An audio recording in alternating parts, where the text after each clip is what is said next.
What is up, Streamland? I am your host, JD Rosario from Unstoppable Comics, and I'm going to bring a couple guys out tonight to talk about comic books, the stuff that we're making, hopefully the stuff that you're making, and maybe get into some of the other things that are going on in a geek space. So, let me start off with this guy here, one of my homies. I'll allow him to introduce himself. Yo, what up, everybody? My name is JD Calderon. I am tired as F. Just got back from work. Anyway, but I'm JD Calderon, the writer and creator of the Oswald Chronicles, Tall Tales, and Curly Dreamweavers, which is currently on Kickstarter. Go check it out. 48 hours left, or 49. 49 hours. 49 hours. 49 hours. There you go. Let's not. And here we go. We got my other brother also running a campaign right now. What's up, bro? Well, it can't be 48 hours because then that would be Eddie Murphy and Nick Nolte. So it has to be 49 hours, right? It has to be 49 hours because there's three of us, and you can't run a buddy comedy with three of us. You know what I mean? One of the guys has to be the tech guy, and that doesn't always work. Nobody wants to be John Sally in Bad Boys. You know what I mean? It's a dead space. It's a dead space. Yeah. So we're sticking with 49 hours. Yeah. Right. So back here on Comic Streamland, Marvin Wynn, writer of The Edge, coming straight at you from Comicsburg. Yeah. What do you got running right now, brother? The Volume 2 Kickstarter for The Edge. Got 9 days to go and 70% funded. So, can you hop on that, take care of that business. Nice. I'll bring that up a little bit later, but I want to talk about something important. Seeing as how you guys are running campaigns, you guys are always spinning a lot of plates. Yeah, I know I am as more well. Important than our comic books. I'm just saying. Yeah. But in the last few months, we've lost quite a few creators, right? From both mental and physical causes. Most recently, John Cassaday and Carl Moline. I'm not familiar with how you pronounce his last name, but I'm familiar with his work. I've picked up BRPD stuff and some of the stuff from the Fray. John Cassaday from, I remember him from Desperados back when Wildstorm was still part of Image. I don't know, The Authority and his run with Joss Whedon on the X-Men. There you go. There you go. And then we're going all the way back to Ed Piskor, who unfortunately suffered from a few things, and mental and physical health is huge, guys. It's big. I know it's not a sexy topic. I know it's not our main books, but with all the plates that you're spinning, how do you find balance? Don't answer all at once. You're stuttering there a little bit. I was just waiting for you. Or are you finding balance? I think that's going to be. Do you guys find balance? The question, the answer today, and it's no. And that's going to probably be for everyone who is a indie comic creator, because if no one is making a living doing this, that means that they're doing something else to make a living while they're doing this, which means that you're doing something else for 7 to 8 hours a day, and then doing comic stuff for maybe 3-4 hours a day, or maybe more. So that little thing called sleep is what's getting affected in all of that. Right. Sleep. What about the other things besides sleep that we need to be getting? What about you, Well, Calvin? How you find if you're not getting good sleep, then that's going to affect everything else that you're doing, right? Right. Same thing goes with exercise. If you're not sleeping, you're not exercising, and you're not eating correctly, all of those things are going to make you suffer in some way, physically, mentally, because even if you're eating wrong, you're probably going to suffer mentally. If you're starving, that's going to affect you. If you're, not getting any sleep, same thing. If you're not exercising, same thing, right? So, all those things affect you. As far as myself, I mean, is there some kind of balance? No. But, I like, here's the thing. I go against the grain. This is not I run my hobby like a business, but it is my hobby. Okay. And for those of you who aspire to make it your business and make it your day-to-day living, fantastic. But until that happens, it's your hobby. I hate to break it to you, right? Until you're making that you can give up on the 9 to 5 grind, it is your hobby. That's what it is. It's an expensive hobby, right? And here's the thing: hobbies should be enjoyed. And if you're not enjoying your hobby, you're in the wrong place. Because that's the thing. For me, if I'm not doing this, I'm not mentally balanced, because this is my enjoyment. So I enjoy doing this. So I am balanced because I enjoy doing this. You understand? And if you don't enjoy doing No, this, I don't understand, but okay. If you don't enjoy doing this, if you feel you're off kilter doing this, maybe you either roll it back a little bit and don't do it as intensely, or just give it up for a little while and come back later. Okay. Mm-hmm. Okay. And that's something that'll help your mental health, right? Right. But the thing is, though, for some people, this is what helps them with their mental health. Right. Being creative. Right. But I think that what you were going for, and when you mentioned Ed Piskor, is that I think in his instance, and reading his words, the situation that he was in, he probably felt like it was going to be taken away from him.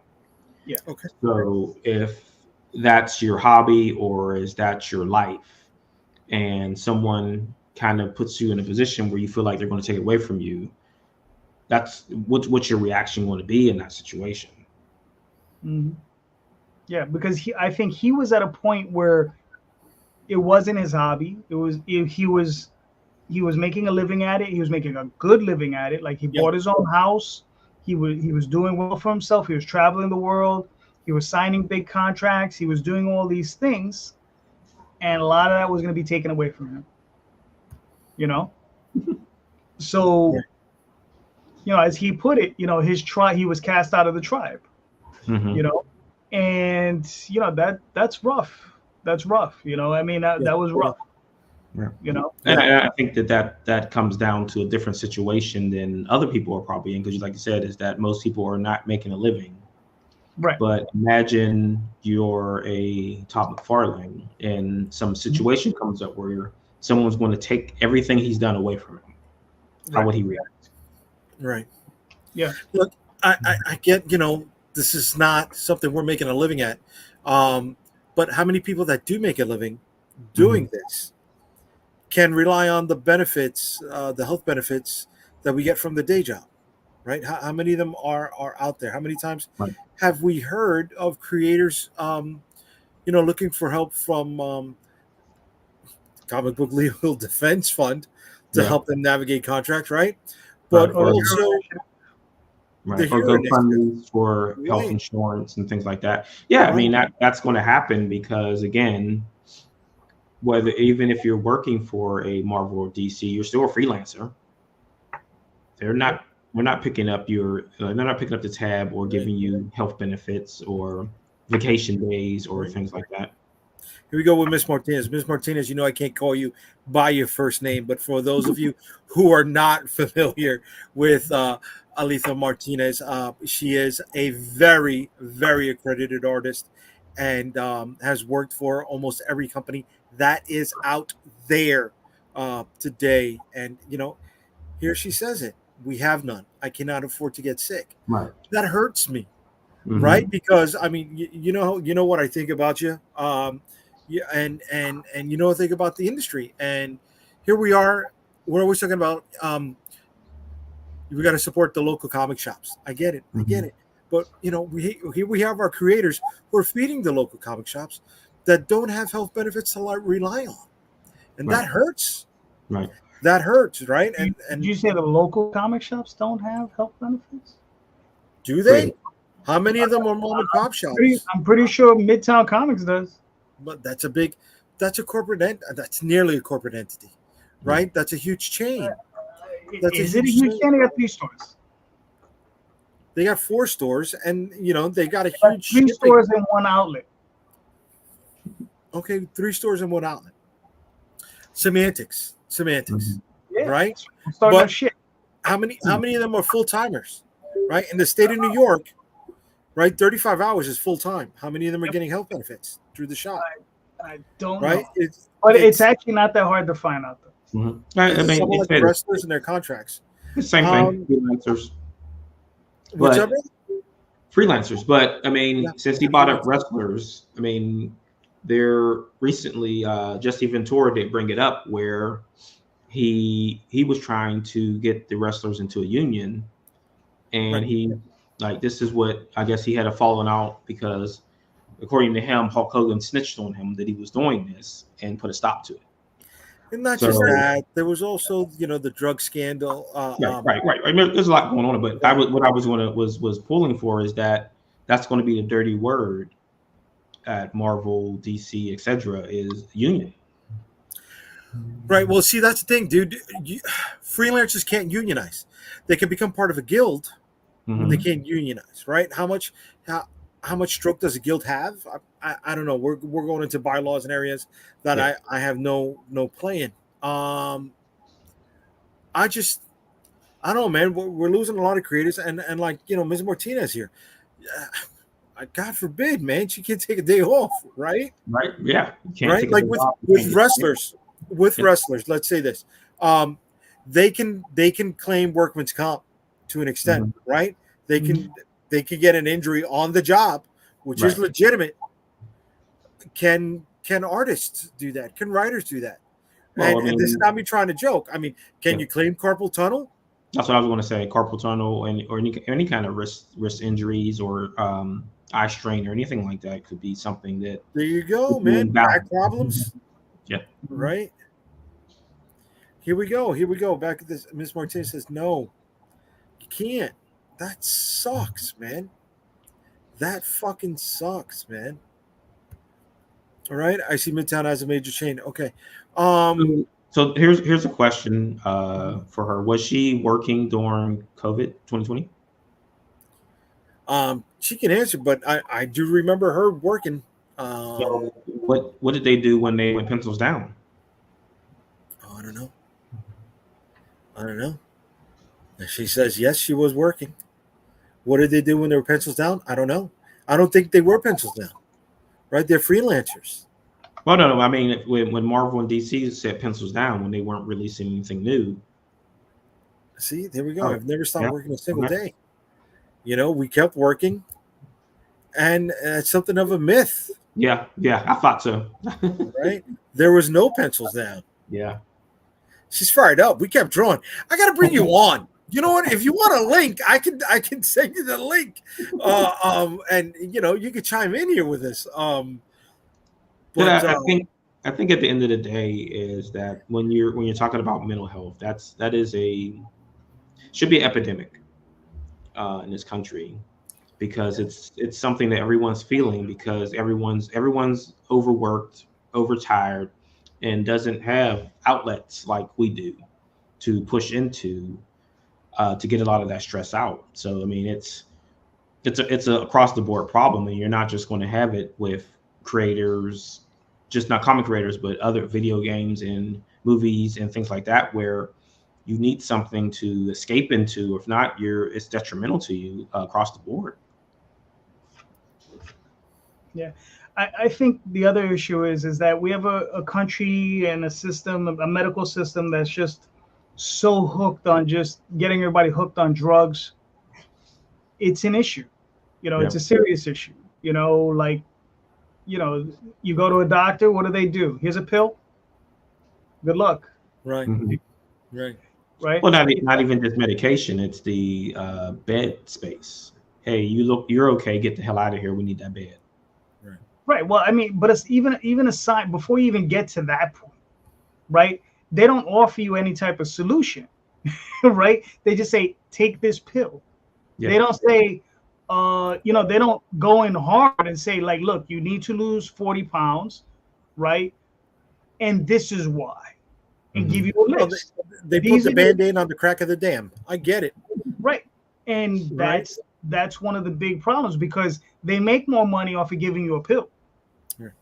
But all right, let me chime back here with Miss Martinez for a second. Here she is, and she says we're just keeping her company because she is still working. You know, this is a full-time creator. That's a 12, 14-hour day, a 12 to 14-hour day, man. And that's what it takes, right? At least we don't have work cultures like other countries in Japan or Korea. Yeah, man, right? There were creators who were passing out and passing away on the desk. Not yet. No, what do you mean not yet? I say not yet. He says that at least we don't. Not yet. Oh, we don't have that here. Not yet. Right. But, well, I mean, I don't look at what Miss Martinez is saying right now. She's still working, right? It's 8:30 in New York. I've heard plenty of stories where dudes are crashing. There'll be 3 or 4 guys in a room crashing in a room in New York, and they'll be banging out a comic in a weekend. You know, and we're talking about they're awake for 20 hours. You know, for those 3 days, they're awake for 20 hours a day for 3 days. That's the detrimental effect of the monthly comic book cycle, though. Oh yeah, of course. You only can be so far ahead on a book without making adjustments to it because all the other things are floating and coming at it. I mean, it's no different. It's like I said in the video game field. It's no different than a 6-month cycle for a new game. Like whenever. So what's like Madden football? That's a yearly game. When the current one is out, they're already starting work on the next game.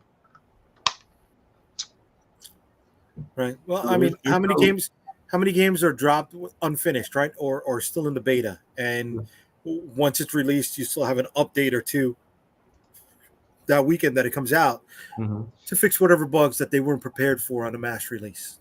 Yeah. Right. And they're grinding it out. What is it for? What is the health industry like for them? Right. What type of benefits do they have? Are they freelancers? Are they contracted? I think they work for the companies. Most of them. I'm sure they have some freelancers, but I think a lot of them actually work for those companies.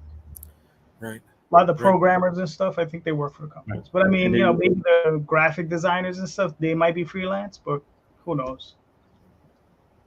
I mean, if I'd love to get them in here. If you guys know of anybody in the chat, send them my info, man. I'd love to hear from them. Chime in on this. I don't know any digital artists for games or programmers, so I can't really speak on that. So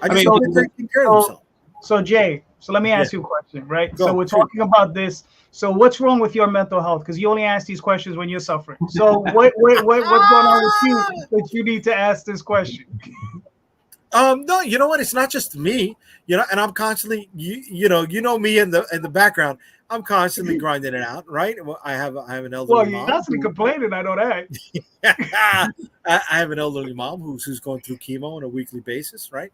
My wife's health has been up and down, and me, right? There's always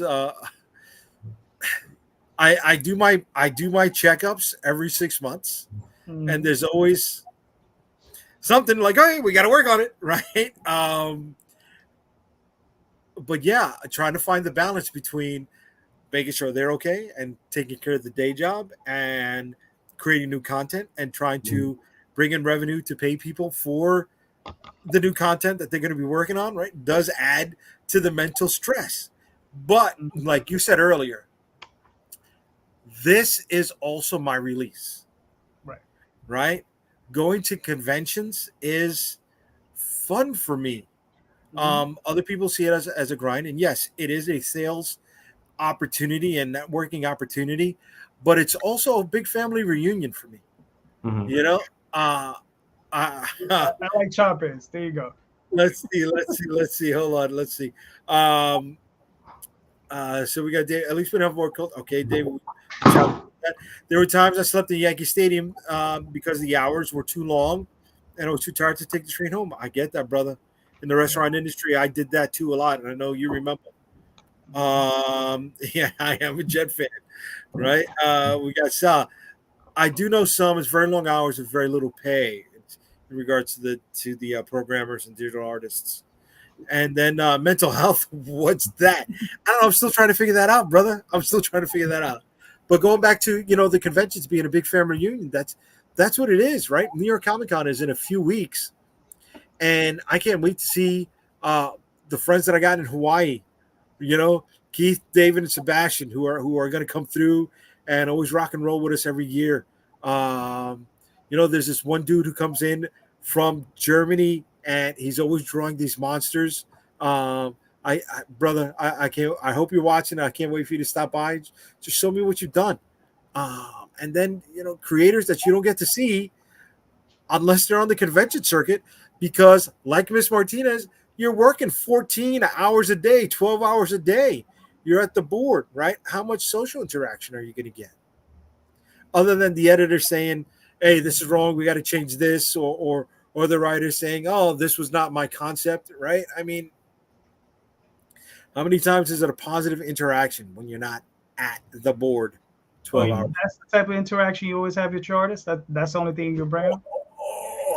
You know how I'm having an interaction with one of them, brother. Here we go. No one says that. Okay, good. Thank you. I'm glad no one says that. They should be, because if they do, you know, for you, I'd kick them in the teeth.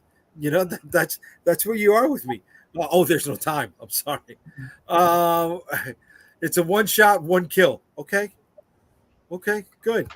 You know, here we go. We got Sal. I miss doing NYCC as an artist. It's a big rush, and when you sell, and it's addictive. Yeah, doing conventions are addictive because, again, we're stuck behind a drawing table, a tablet, a computer, while we're creating our stuff. We don't get that firsthand interaction, and at conventions we do. We get that immediate gratification.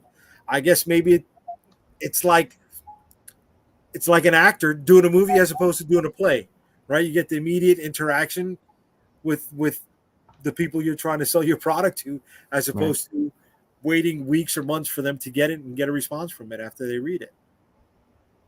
Yeah, are you guys addicted to that at all, or no? Yeah, I mean, you No.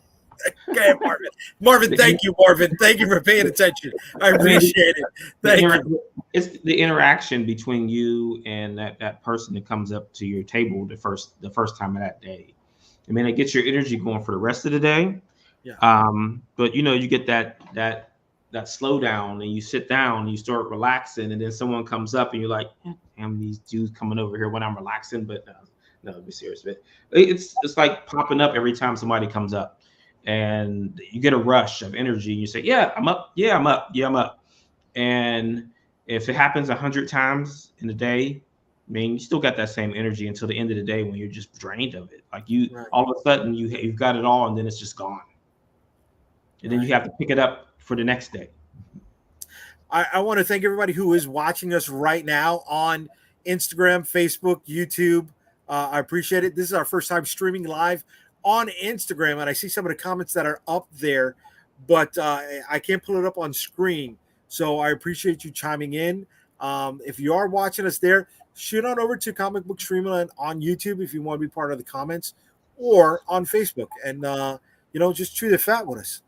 But Marvin, what else were you going to say in that, brother? I'm sorry. No, go ahead. Yeah, that was good. I mean, I was just trying to say is that, like, going to conventions, even though you know how you're going to feel after it's over, it's when it's going on where you have all that energy. Okay. All right. It threw me off. It threw you off that we're on all three. Yeah, man.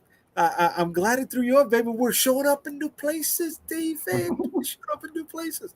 Now, I know Calderon has given up on the con circuit, but when you were doing it, what was it like? Did you get an addiction to doing it? The part of it that I like is I did a lot of road trips, and I like doing the road trips with my friends. That's the portion of it that I enjoyed. You know, I like getting in the car. I like going there.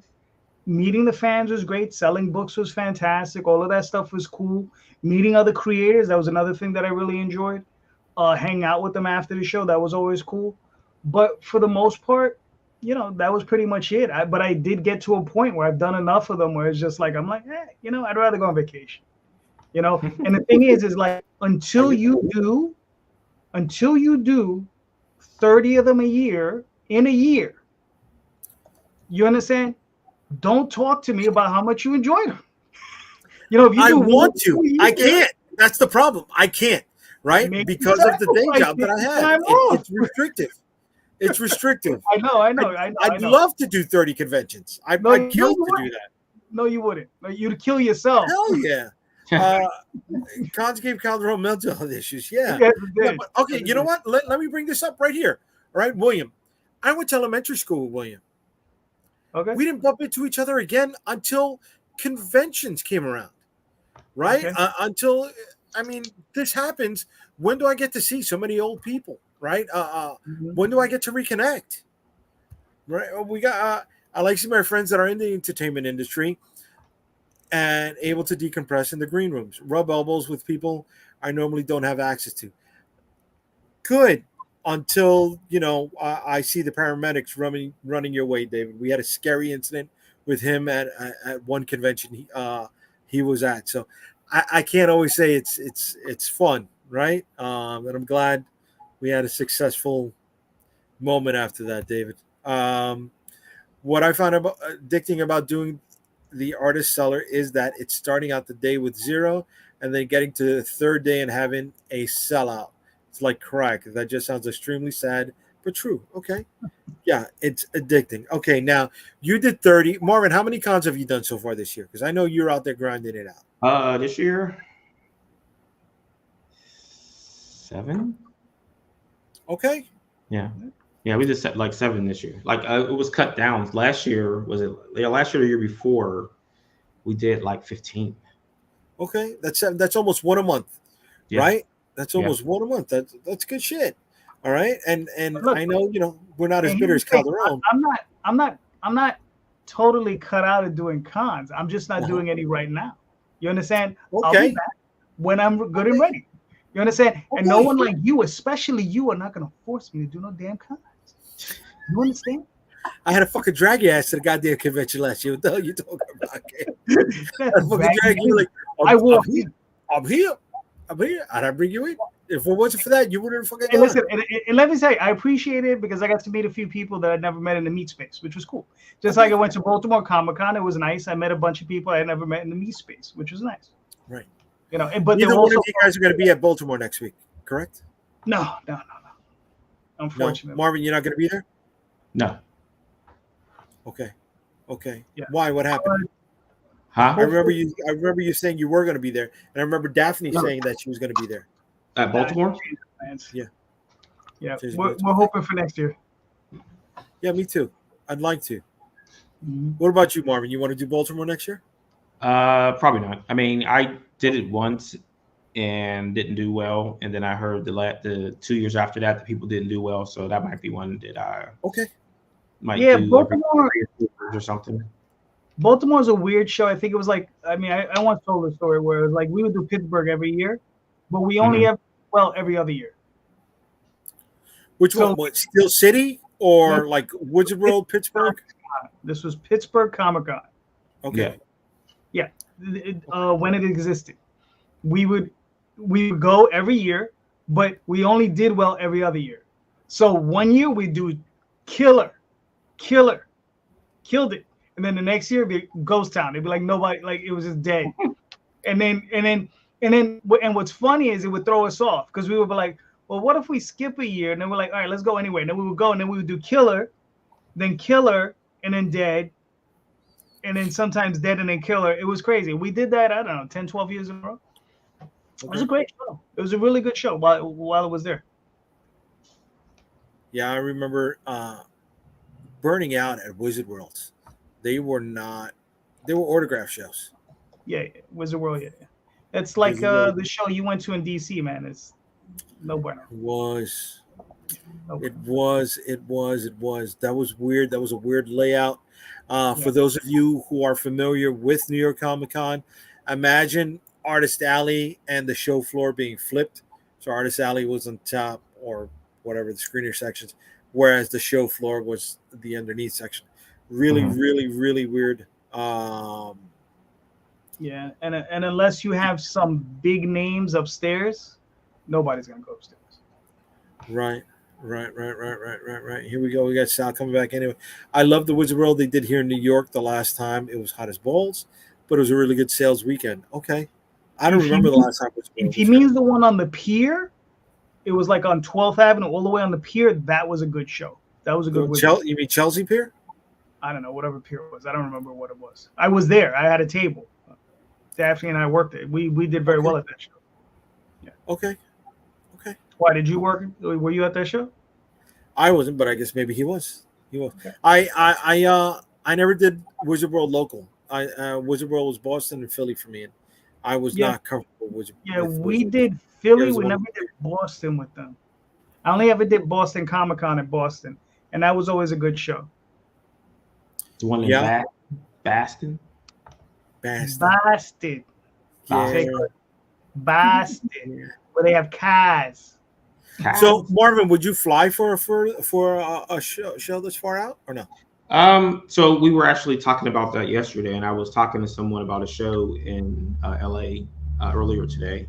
Okay. And with travel and having to take product, I would rather take a train than fly because I've heard horror stories about things getting damaged during flights, and then the oversized packing you would have to do is going to cost you a lot extra more to put it on a plane. So if it's in striking distance, I would probably say a train would be better for me. An option if you're going to a big city, I would suggest maybe looking for a FedEx office and ship it FedEx ground, because they'll hold on to it for up to 7 days. Free of charge as part of like the service they offer. So if they're close, because Daphne and I did that, we did a Baltimore 1 year, and we shipped our stuff down to the FedEx office, and then it was like 4 or 5 blocks away from the convention center. Then we just went, we took in the bus, went straight to the FedEx office, picked up our stuff. You got to make sure you have your ID, and then we just carted it to the show. And then at the end of the show, we packed up whatever we had left, delivered it, sent it off, and that's it. I mean, is that a reasonable charge to absorb shipping? You see, here's the thing. Like, it's a charge you're gonna have to absorb. You know what I mean? Like, more expense, right? Right. It's just an expense. I mean, are you gonna make money or not make money, right? I mean, it's one of those things. I mean, it's $40-$50 a box. You got to make sure you make $200 or $300 off the case. I mean, and usually by the end of the show, what we're sending back is we're sending back the stuff that's on the table, the stands, the rolled up whatever. That's the stuff we're sending back typically. Maybe a few books, not much. And also we're also carrying stuff in too. So it's not like we shipped everything. We just shipped a lot of the heavy stuff. And usually that stuff we pack enough so that we sell out or come close to selling out. And then we're sending back minimum stuff. So right, that's the hope, that you sell out at a convention. Right. No, right? You want to not sell out. You want to get real close to selling out. Fuck that! I want to sell the fuck out. What are you? No, because if you sell out, that means you didn't bring enough stuff. I'm always bringing enough stuff. No, if you sell out, you did not bring enough stuff.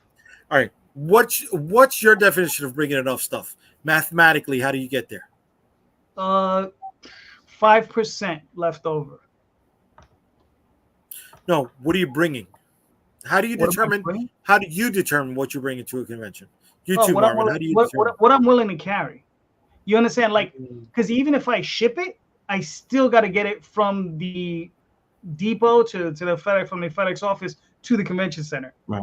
So it depends. Am I willing to ship out 100 pounds worth of material, 200 pounds worth of material? Right? Like how? Now, we'll talk about shipping the stuff. No. Excuse me? Right. Forget about shipping. If shipping the stuff wasn't a problem, see, because I've never shipped. Okay. Right. Everything I've brought with me to a convention that's why I know you've done a lot of shows. Oh, you motherfucker! Right. I think it depends on the show. I mean, you're talking about packing the car and hitting out. So what? 50, 60 copies of each book? Yeah. Okay. Look, I go about it in totally different ways. Back in the day, we were insane. We brought I think we bought everything. We bought long boxes upon long boxes of everything. Right. If we were traveling in a car. Like we literally bring 10, 12 long boxes with us of books that we did. Would we sell out of those? No, we'd probably sell out of 2 or 3 of them. You know? But why did we do that? Because we were young and crazy. We didn't know what the hell we were doing anyway. So we're like, fuck it. We were in the car anyway. What did it matter? Okay. You know, and also I traveled with a crew back then. I look at what I have, right? I look at my expenses for the convention, right? What the cons are going to cost. I don't believe that for a second. 100 fucking percent, bro. I might break it down for me. I don't believe it. My con expenses, right? How much the con cost me? What's my lodging going to be? What's my estimated travel expenses? What is the con going to cost you? It depends on the con. So which con are we talking about? Pick one. All right. So when I did DC last year, when I did Awesome Con in DC, all right, the con was what, 1,200, and then another 400 for lodging, and then gas, 2 full tanks, and $100 in tolls, if that. Okay. Right. All right, so that's 5. That's $1,700. So what do I bring? I bring $3,400 worth of merch, retail, between mystery boxes, shirts, books, trades, shot glasses, and prints. Now, how do you factor in the cost of the stuff that you're bringing? What do you mean? How do I factor in the cost of the stuff that I'm bringing? Well, you know your actual cost of the table and the gas and the tolls and possibly your food, but the items you bring are also cost money, right? So how do you factor that in? Why? Because you think they are heavier and they're weighing down the car, so I have to use more gas. No. I'm talking about how do you factor them in? Because you just added up all your expenses. You said $1,700. That's not all of your expenses. You also have printing expenses. That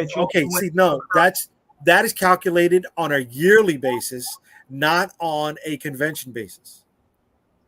Okay, but how do you know you not like outweighed yourself on one end? Because at the end of the year, when I've totaled up all my numbers, when I put together all my P&Ls, if I'm in the red, I fucked up. And if I'm on the red, we did good. Okay, I'm just saying it might be something you might want to know before you go to the show. Right, no, I know there's something you want to know, right? But you don't. Well, you're not taking account. Let's add this layer to it, because you and I were at different ends of this spectrum. All right, are you saving your receipts? Are you deducting the proper amount of expenses at the end of the year? So that way, you're getting some of us have actual. Yeah, some of us have actual proper bank accounts for our businesses. Yeah, that's right. I have a proper bank account for my business. That's right. That doesn't mean I don't dip into my personal account sometimes. I do. I can't say I don't. Yeah. I can't say I don't. Right. But, when we filed last year, we came out okay. Oh, well, that's good. We came out okay. Right. So it's not just. But that still doesn't answer my question, though. You didn't answer my question. Because your question is too generalized to try to get me off of my rocker. That's what your question is. That's what it is, bro. This goes back to the original point of the show about mental health. Of which you are stressing right now, kid. We do recall I was the one who showed up at your house during the live stream. I was like, duk, duk, duk, duk, duk, duk, duk, duk, duk, duk. Yeah, boy. Which was a fun moment. Hold on. JD, oh my God, JD Calderon preaching about accounting. Get him. Wrong person chimed in, and that wrong person took the wrong side right there. That's all I'm saying, Glenn. Okay. All I have to say to that is, now I know I'm not the only one that has come to these conclusions. That's all I'm saying. Listen, I'll fix those conclusions from that other one a little bit later when the stream is over. All right? That's something else. Sounds like that. I'll get yelled at in my own time. Not a live streamer for everybody watching. All right, thank you. Yeah. Thank you. Yeah, you're the one talking about coming over to people's houses all creepy and stuff. Not like I went over your house and I mooned you. You know what I'm saying? All I did was show up on the large. You were like, I don't know that. Oh, swig, a little bit of swiggy. What you call it? But yeah, go back to the original topic for the night. I just, I don't want somebody to go down. You're right. Working on their craft. I don't want somebody to go down. Trying to make ends meet. Of course, I want somebody to go down swinging. You know what I mean? I don't know. I think we should all, as creators, just take one more beat to focus on our mental health. That's it, and our physical health. Excuse me. Yeah. Right? It doesn't hurt. What's it going to cost us? That frustrating moment when we can't figure out that one line correctly. We keep coming back to it 20 times over, even though we thought we locked the book. I mean, unfortunately, this has been going on for a long time. I mean, 100%. Wally Wood, unfortunately, did what he did. He's not the only creator. There've been a number of other creators. They end up disenfranchised by this business, right? Okay. And the thing is he worked at the majors. I mean, this is Wally Wood we're talking about, right?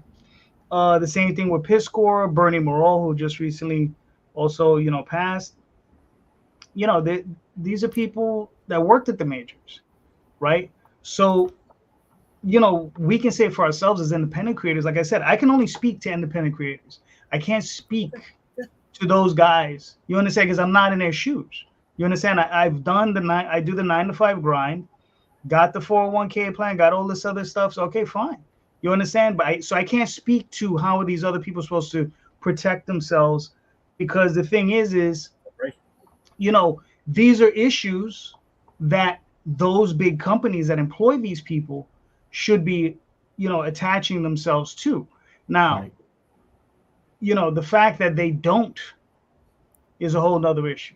And again, I don't work in that sphere, right?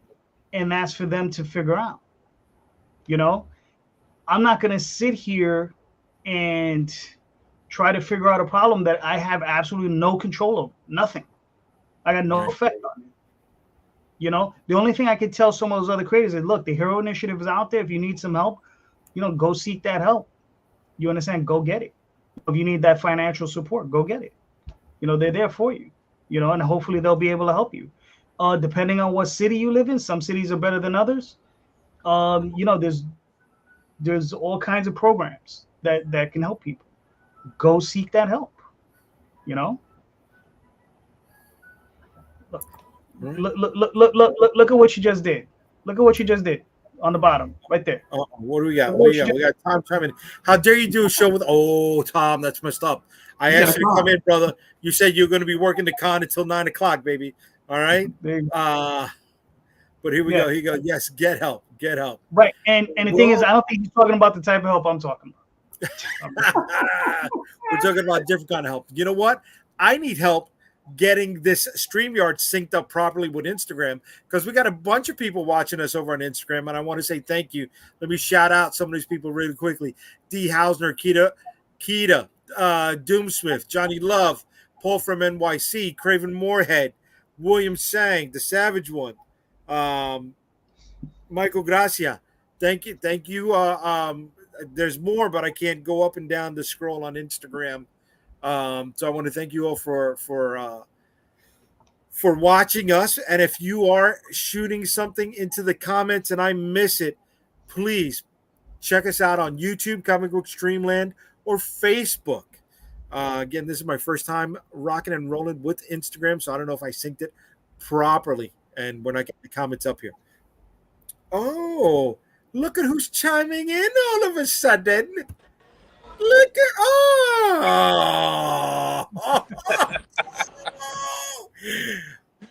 Live from Monroe Comic Con, the last 20 minutes or so. Nice. For those that don't know, this is CB Zane, artist. What's up? There. What's up, CB? What's up, That's C? JD. What's That's JD. doing? That's Marvin. How's everything going at the con, Tom? It's and good. CB? It's mellow. Mellow. What do they call this? Preview night. Yeah. Okay. But been okay, and just getting ready for the real day tomorrow. Yeah. So for everybody who is going to be going tomorrow, what is your booth number? 401. But 401. Where they moved us. okay. Yeah, we were supposed to be 402, but we're 401. Is there a number somewhere there? There's a number. If you go to the website, there's a number Yeah. Okay. as to where we are. But you'll come in and make a left, and you'll see the banners and stuff. Why don't you step out of the booth for a second and show us a quick look at it so they can see at it from a distance what they're going to be running into. Hold on, kid. Hold on. You chimed in during live convention. Let me give you the single, baby. There we go. Look at that. There it is. Nice. Books, toys. Me. And what do you got? You got any exclusives for the show, Tom? No, Or no exclusives for this show, but we have tons of new stuff that we haven't had at the con before. Just tons of new variants and all kinds of crap because we've been doing all these Kickstarters. And so now all the leftover books are available for the first time, and they've been flying out the door. So Nice. Well, I'm sure you're going to rock it tomorrow. I hope you are so busy at this convention that you forget to set your fantasy lineup for this weekend, and that way I can get it further up in the standings, bro. So I appreciate that, right? It's a win for you and a win for me. That's how it works. That's how it works. I understand. With 20 teams in the league, there's no switching. Like, you're stuck. You're locked in. You're locked in. I'm sorry. We're talking football for a second, and I'm screwed because I got Tua, who had a career-ending injury on Thursday night. So, I need Tom to struggle a little bit. Well, CB, you're in the league as well. Yeah, he's in. I got auto drafted Gardner Minshew. If you want him, we'll make a deal. That's a winning. That's a winner right there. That's Right? a winner. That's Yeah. a winner. So, you guys are coming in a little bit late because you were busy. But the topic of the night is taking care of your mental health, your physical health, right? We don't do lost that. quite a few- We don't do that here. Why not, guys? We got to. We got to, fellas. Right? We're creators. There's no sanity. Look, this is how I take care of the physical health right there. I got a brownie at the table. That's the physical health right there. And we got the best food truck burger on the planet outside for tomorrow. So that's what happens. That's the con life. That's real. That's con life, Yeah. ladies and gentlemen. That's how you do it. See, Yeah. the good thing is you're going to be so busy, you'll be lucky if you have one burger. So it's not like the grease is going to affect you for that long, right? Right. But Easy to we lose got weight. we don't want to go down when we're on the boards, guys. You know what I mean? We don't want to go down. We don't want to go. This sounded a lot worse than it came out. But we want to be able to enjoy our success, right? We want to be able to, if not retire, At have least the be able to go to opportunity. Red Lobster. Red Lobster. We're going, dude. There's nothing like those little buns, right? The little lobster rolls. Fucking love them. Okay. You just want those cheddar biscuits. The cheddar biscuits. What are they called? They're great. They're delicious. They got the cheddar biscuits. Guy Fieri has the pretzel rolls with the seasoned butter. It's good stuff, guys. It's good stuff. So I'm not taking care of my physicals, right? We already know. The ambulance is coming for you right now. They're actually coming for me. That's it. Oh, okay. Yeah. There we go. But all right, We've booth gone from football to 401. Guy Fieri to Red Lobster. But that's what it's all about. That's where you bring this all together, Yeah. right? That's geek life. That's It's geek unified. life. Let me tell the best place would be Guy Fieri, right? Hosting a football game while the placemats had comic book stuff in it, right? I mean, how's that not synergy? That's how you get. But Fieri would have to be cooking the Red Lobster menu. But that's fine. That's fine. He'll spice it up. He'll put some donkey sauce on it. Right? Right? You guys don't eat Guy Fieri's? I've never been to a Guy Fieri's place. No. Calderon? Marvin? No? I mean, I might have stumbled into one once, but I don't know. I don't remember. He had a Chicken Man here and it closed. So Guys. Closed, Jay. Closed. No. Listen. went down. Listen, Flavortown closed. No, I've gone to Guy Fieri's Chop House multiple times. Great stuff. Awesome menu. He's not a sponsor, but, for Halloween, I dye my hair yellow. I put the sunglasses on backwards. I can pass. We can rock and roll, right? I'm a Guy Fieri. I'm a Guy Fieri devotee. But that's how we do this stuff. We gotta make sure that the money we're making in our books. I'm sorry, Jay, but hold on. I never could figure. It just never ceases to amaze me how you get to continuously fail over and over again. What are you talking about? What am I failing on? How the fuck am I failing? Is there a test that I took that I fucking failed? Well, the Guy Fieri thing, I'm just sorry. I'm just like, You don't like Guy Fieri? I don't even know who that is. Are you kidding me? Does it matter? Fuck yeah, bro. I want to make sure that the money that I'm making. No, I ask you a question. You gonna put up like Galactus in your campaign? No, the Galactus thing is not going in the fucking campaign. The Galactus thing is not going in the campaign. It's not going to happen. All right? The closest I've come to Guy Fieri's, he came to my hometown when he was doing his Dives and Diners show. Nice. That I didn't see him, but he was in my hometown. What town was this? It's a little suburb of Buffalo, Niagara Falls. He went to a place called Pizza Junction, which it closed down, but no. Everything he touches closed down. Like, what's going on? That sucks. You know what sucks even more? CB is an AFC rival of mine. And I don't know if I can talk to him anymore now. Here in our last couple of minutes. Why? Who's your team? I'm a Jet fan. I'm a Jet Sorry. fan. Jets, Yeah. Sorry to hear that. I'm suffering. Okay, we got a Steelers fan down here in the bottom, Okay. right? Yeah, and then we got somebody who doesn't even know how to spell football, right? He's watching football. You're doing something. You're having fun. Between the Bills, the Jets, and the Steelers, we got the East Coast taken care of anyway. Oh, we're locked in. We're locked in. We're locked in with stress. But you know what I'm noticing, right?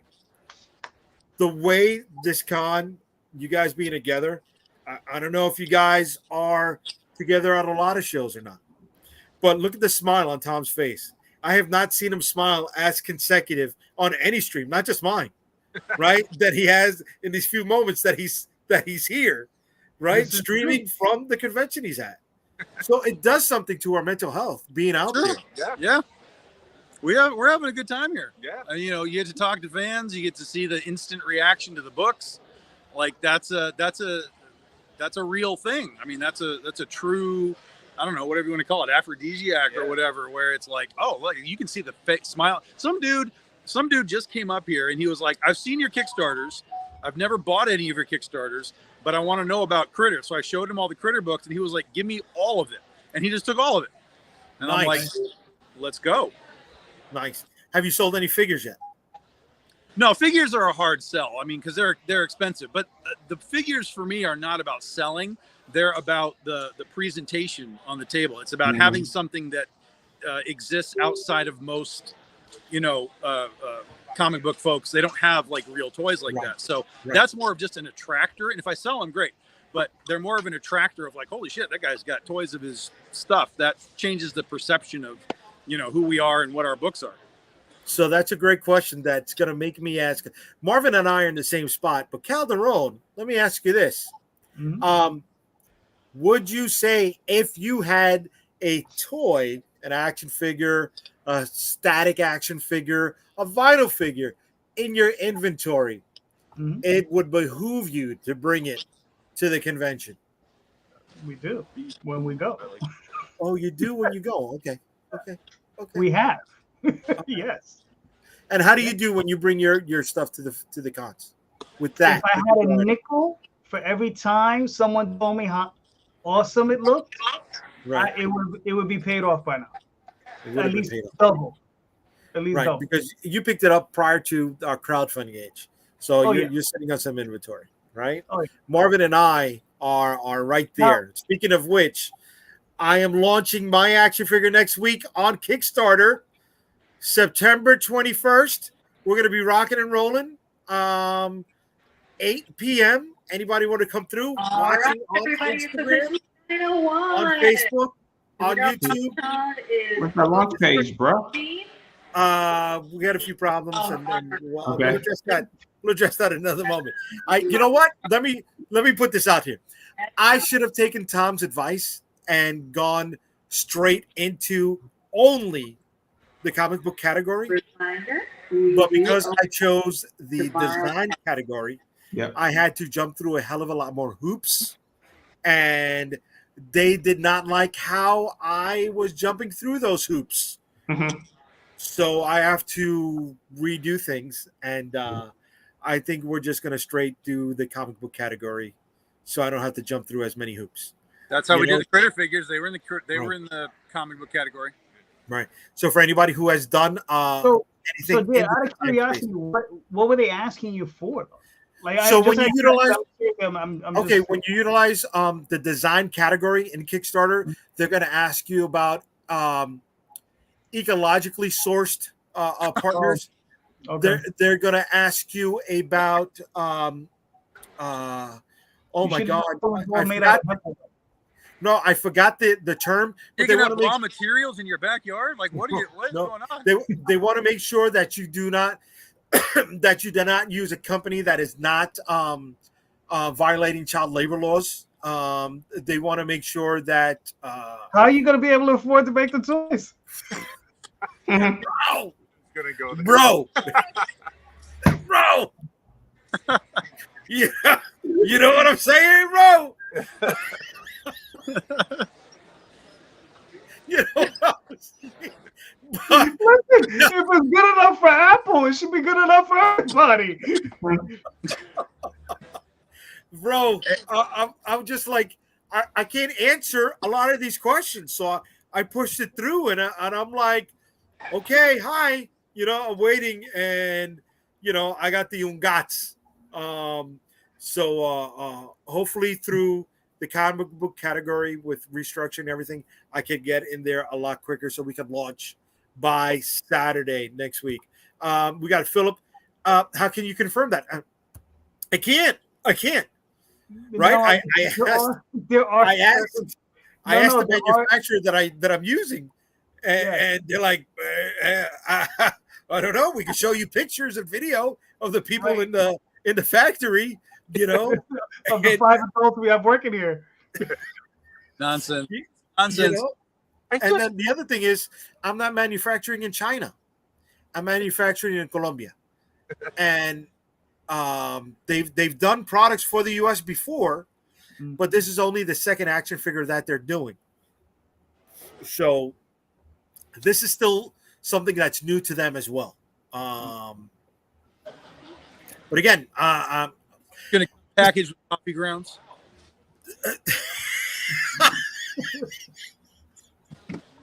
bro, I got no problem doing that. I got no problem picking up a truck in Colombia and driving it back up.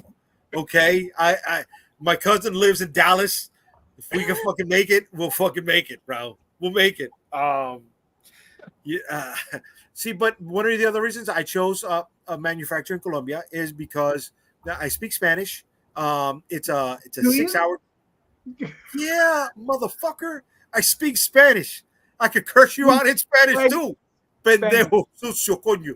Oh, Jesus Christ, just stop. Yeah. Oh boy. I'm trying to lighten it up right now. All right. Listen, No, but Just remember I you- chose Colombia because it's a 6-hour flight. I've got 3 of the collaborators that I've worked with that live close to the factory, not a half hour away, but within driving distance, right? And I've been given assurances that I will get my molds. I know in China, a lot of times those molds disappear once they're done with a run, so that has a lot to do with it. And the other fact is that I would be in the 2 spot in their queue, as opposed to in China where I am way down on the bottom of those lists. So I'm sacrificing a bit of my margin for that. Of course. So look, here he is. He's back and he's buying the toy. Yeah, Literally Where is he? live right now. It's happening. Way to be. I like Do we wanna that. all bear witness to this? Look at Yes, oh, yes, wait. we want to bear witness to this. There you go. Now, do you know which version you're gonna get? The classic. Let's Oh. put Tom up on the single here, guys. Here we go. There you go. There you are. 65 of 80 even. Look at that. Yeah. The great bulky Iron Man one. Good job. Excellent. Let's start with the original appearance. There you go. There My it is. pleasure. My pleasure.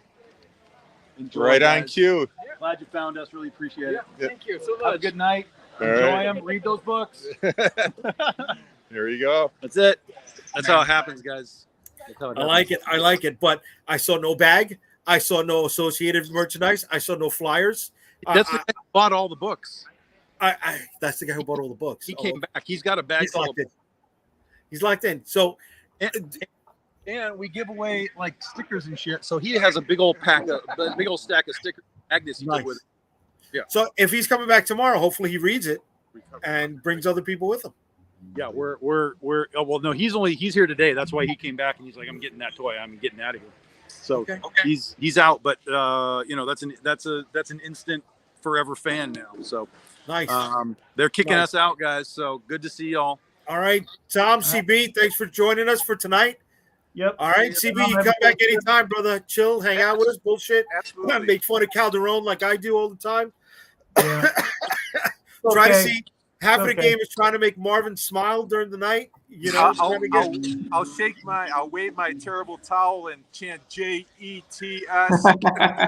Let's go Bills.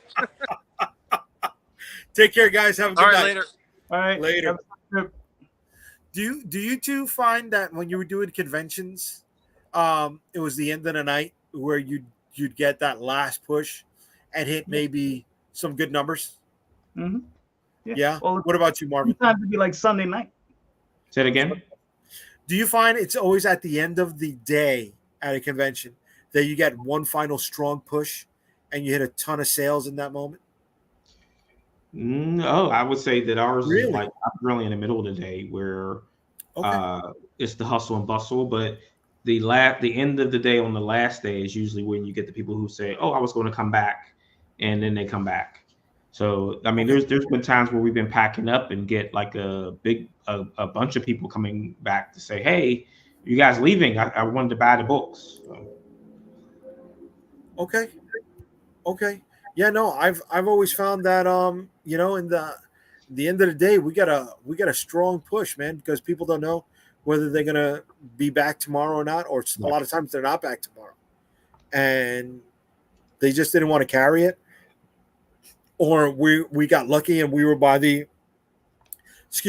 exit and they were grabbing something before they bounced. Well, what did you think was your draw for the end of the day? For the end of the day sales, Calderon. Depends. I mean, our big thing was always selling trades at these shows because we would because the thing is before, like when we were really deep into it, we were printing tall tales as digest size, so they Okay. were small, and we would print those in bulk. And when I say bulk, it was usually we printed them offset, so we get 1,000 at a time, and the cost on them was, what it was, and we would do typically like 3 books for $20, and we would sell those like all weekend. Right. All week long. They were, Okay. you know, but you know, my cost on that was, you know, a price that, you know, you have to print bulk to get that price. Right. And there's also, like I said, digest size. It was 8.5 by 8.5 by 5.5, and it was also black and white. So you know, your costs can be negligible at that point. Right. Marvin, you've been printing and you've been in diamond for the better part of a year and change now, right? Yep. Do you find that you are selling a lot of your overstock from printing offset at cons or not? Yeah. So I mean, it's not. It's mostly. Yeah, it is. So you end up printing a lot more, and I had a lot. I had overprint for the Kickstarter I did last too. Okay. So I was able to move those at conventions also. Okay. So all right, let me throw this at both you guys, right? Let's say you're building your business plan for whatever the quarter, the month, what you're trying to hit. Do you look at diamond being first and then the cons being what is going to be selling your surplus merch, or do you utilize cons as your way to attract attention to people who are going to the stores to find your next books that are coming out? So I, in most instances, I try to have different covers. Okay. So I'm generally going to have covers for conventions and covers for diamond, and then Okay. anything that doesn't move ends up on the website. So what I generally don't want to do is have stuff that goes to diamond on my website, because that's like kind of exclusive stuff. But I'll take that to conventions if there's enough. Okay. Where do you see that, Jose? I don't know. I mean, you know, we would just bring whatever we had, you know, depending on what it was, you know, because the thing is, I mean, there's so many different sections.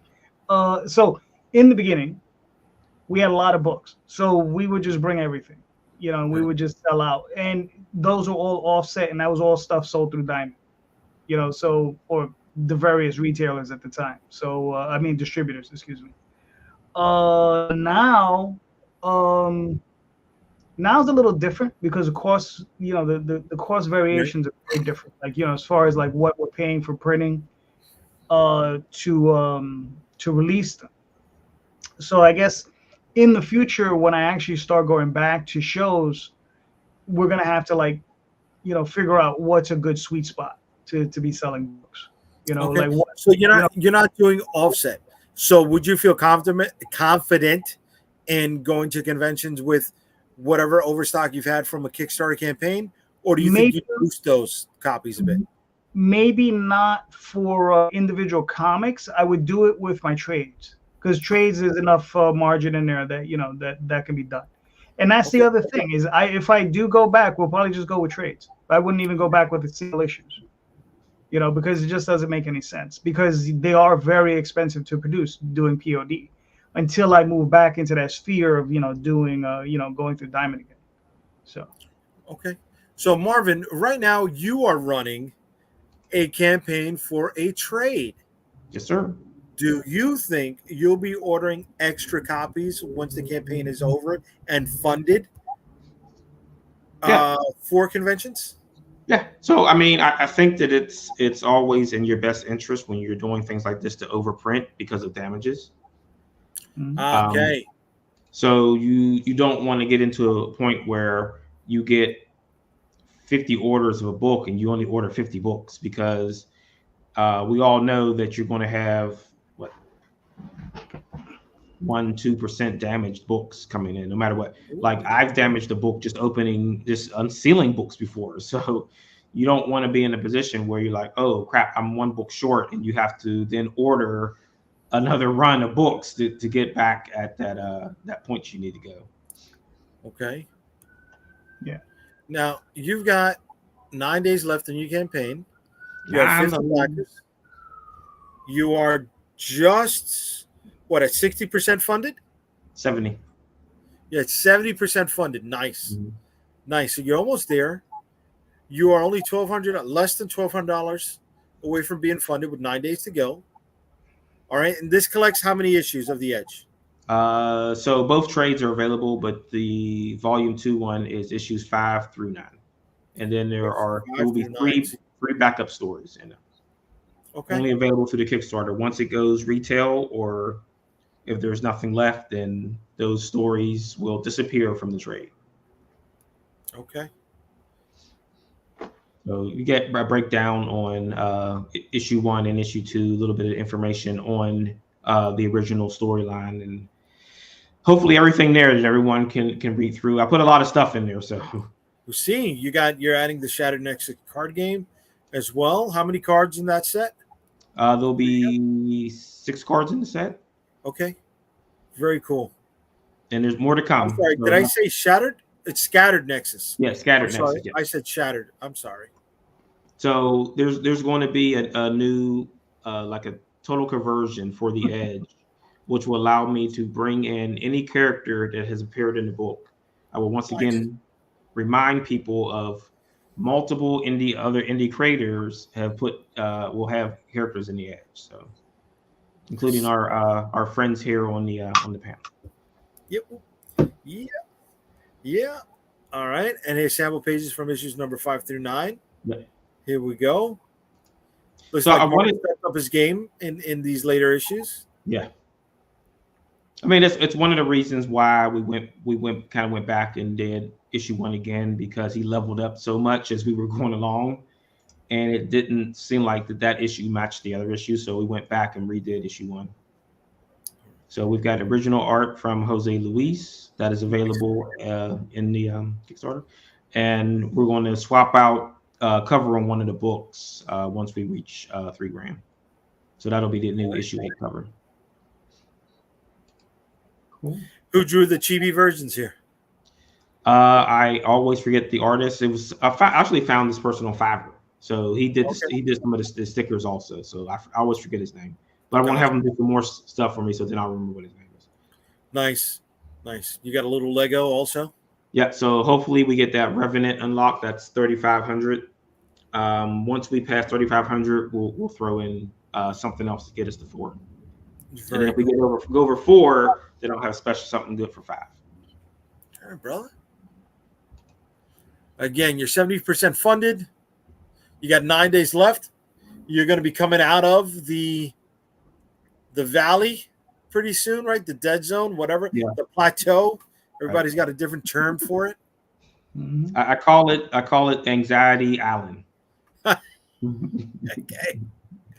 All right. And so you're coming out of it. So what are you going to be doing as the bell curve ticks up right now? So tomorrow, I had to pull away from streaming for a little bit over the last. Oh, I got a backer. Oh, it was Michael. Nice. Michael just sent me back. Thank you, Mike. Yeah. I'll be back streaming tomorrow afternoon, Saturday, 2 p.m. We'll be going over the Kickstarter again, and I'm going to show the tier 3 cards. They don't have all the insignias in on there, but I'll go over the cards. Last week we were supposed to have Yenza on. Yenza is a wrestler for the Keystone Wrestling Association, who is going to be in the Edge. So we were going to show his art. So he won't be able to be on while the Kickstarter is live. So I'll bring him back on and I'll show his art later, because he's going to be kicking some ass in the Edge. Nice. Cool. Before I pull Calderon's, put him up, I just want to show everybody here, right on top. It's the first time I've seen this. My verification details for Shield of the Interceptor, the action figure, and comic book have been confirmed. So we are one step closer to getting this set up in the new category. Expect us next Saturday to be launching the Shield of the Interceptor action figure, ladies and gentlemen. I can't wait. It's been a dream. It's been a stressful dream, but it's also been a very happy moment to put this all together. Before you go over the Calderon, as someone else who is doing an action figure, I just want to explain something to the audience. If people are thinking about it, it's difficult, it's complicated, it's unnerving, and it sometimes it feels like that when you're in the motion, you're getting nothing out of it. Yes. And then you see the figure in person, and then you're like, it was worth it. But at the same time, you still laminate the problems you had getting to a certain point. Because man, I don't think ours is going to release until like next spring. But I mean, I hopefully when I have it in my hands, I'll feel better about it. But man, is it unnerving to do action figures? Yeah. Yeah. Yeah. Yeah. Yeah. Yeah. Yeah. Yeah. Yeah. And yeah, I can't disagree with any of that. And somebody who has pulled the trigger, you wanted a stamp to that statement, Calderon? The only thing I would say is that like, you know, I mean, I know Jay, like Marvin, I don't know what your deal is. I don't know how much you're coming out of pocket. If you're paying for the whole thing, you're doing Kickstarter. I don't know what you're doing. So, you know, but the thing is that it is very expensive. You know, I could have bought a car outright, right? Because that's what you can do. That's how much money it costs. You can buy a car outright. Yes. And that's when prices were cheaper to manufacture. Right. Yeah. When I did it, yeah. I mean, and even then, I mean, I've listened to your numbers. I'm not that far off. Wow. You know, so it's not like, you know, so I mean, it's expensive. There's no two ways about it. Right. But it is awesome having them. You know, Yeah. I look at my guy, you know, daily. I see him every day. Right. And listen, it's done. You know, it's done. I don't ever have to do it ever again. You know, maybe I will one day, maybe I won't. But here's the thing, though. You have to prepare yourself. There are a bunch of other things you got to worry about. Like I said, I don't know what you're doing, Marvin. I don't know how Jay's doing it, but there are a bunch of different things you got to worry about. One of the logistical things you have to worry about is storage, right? You could tell me all day, all night that you got a storage unit. That storage unit costs money, right? That you got to factor in. Yeah. And the thing is like, you know, you could sell, you know, 1,000 of them on a campaign, for argument's sake, and let's say you manufacture 2,000 of them. You're still gonna have 1,000 pieces. You're still gonna have to sell, and sometimes that's not always gonna be that easy. We just heard Tom's story where, you know, he might sell 2 or 3 a show. He might sell 4 or 5 a show. You understand? But if you got 1,000 of those and you're only doing 4 or 5 a show, do the math. How many shows you got to do before you sell it? Right. But so I mean, there are logistical things. I'm not talking to you, Jay. I want to beat your fucking ass. It's not for you, Jay. It's not for you. What I'm just saying is you got to think about these things. That's all I'm saying. You do got to think about these things. Oh, I'm sorry. You can speak now. Oh, thanks, Dad. I appreciate it. Thank you for allowing me the chance to speak on my thing, where I got control of the volume and the settings and all that other shit. But do you think that? I mean, Tom brought it up, right? It is an eye-grabbing piece. Yes. It will bring people to the booth. Yeah. Right. Well, it is even when I had like the customs that Loose Collector did for me, they got people over to look at them and pick them up and look at them at the table. So not even having something in a package that was built already, but having something that was custom made is also very eye-catching for people. Okay. Yeah, I mean, look, one of the things, I mean, if you're really interested in it, I would imagine getting somebody to digitally sculpt it, right, is not necessarily cheap, but it's reasonable, far more reasonable than manufacturing it. You could always 3D print it, have it painted. If you know your core course and you bring it with you to a show, you sometimes will encounter a fan who will be willing to give you like whatever you want for it. 3 figures, right? Whatever it is. I mean, whatever, you know, I mean, you know, our very first convention, we had printed up an oversized poster, right? And it was like bubble dye sublimation prints had just come out. And they were like, you know, they offered us $300 for the poster, and we ended up selling it. You see, Wi-Fi is here saying, you can't have fun. We can't have fun. We're not allowed to have fun because you, Calderon, you bring no fun. You're the NFC. No fun. I don't think he's talking about me. I think it's talking about you. I think it's. But listen, before I bring yours up, I was going to bring it up, but since we're talking about the figures, let me show this here. All right, Shield of the Interceptor, the 1/18 scale action figure, approximately 4 inches, will go live next Saturday on Kickstarter.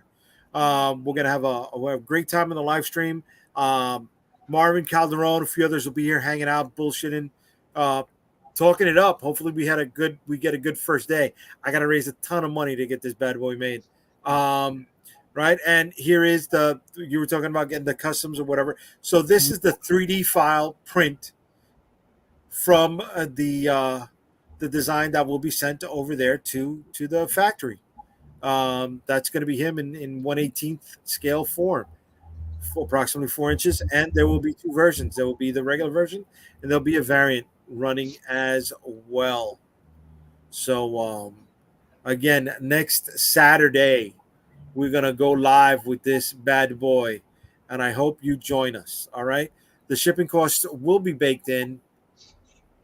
It'll be $35 for the first tier reward, so that is $25 for the figure and $10 shipping baked in. US. International folks, I'm sorry, you're gonna have to pay a little bit more.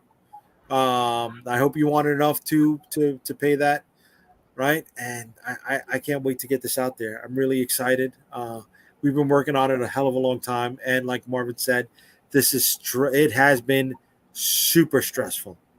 Super stressful. William, what about a highly detailed 3D printed statue? Only need to sell one at cons.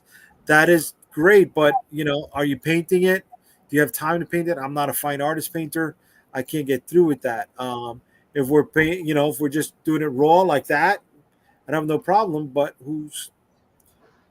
does it stand out enough? I don't know. I don't know. Oh! Sorry. Oh man! Damn! So I was trying to set up Calderon's. I was trying to set up Calderon's book, and I pulled you out, brother. I'm so sorry. I think he's subliminally trying to tell you something, Marvin. Negative, doctor. Negative, doctor. Negative, doctor. I want to do that. I want to do that to you, even in a dream, Marvin. And speaking of dreams, there you go.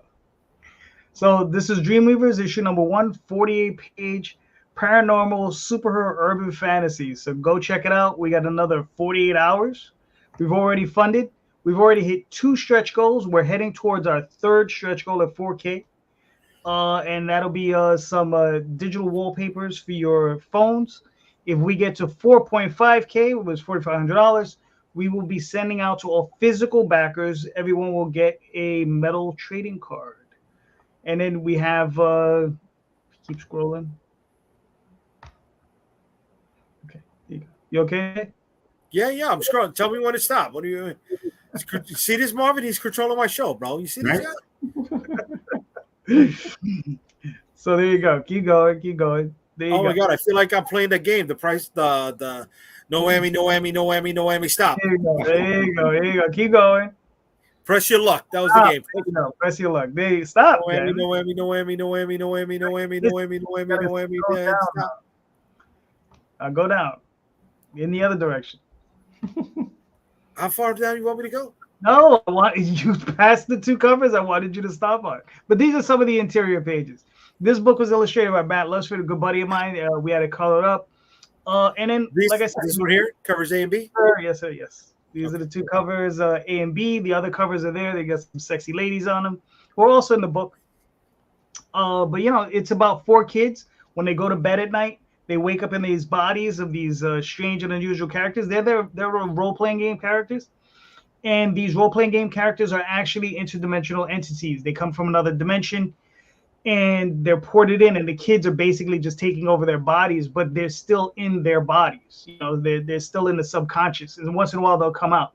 And one of the things the kids discover on while they're out trying to have a good time looking at a wrestling program, they find that there's a demon horde trying to take over the planet. So the kids are there, and they're like, all right, well, we got to try to help out, and there it is. So It's a lot of fun. It's 48 pages. It's a self-contained story. And yeah, we're looking for a quick turnaround because it's already done. Everything's finished. So It's already done. go check it out.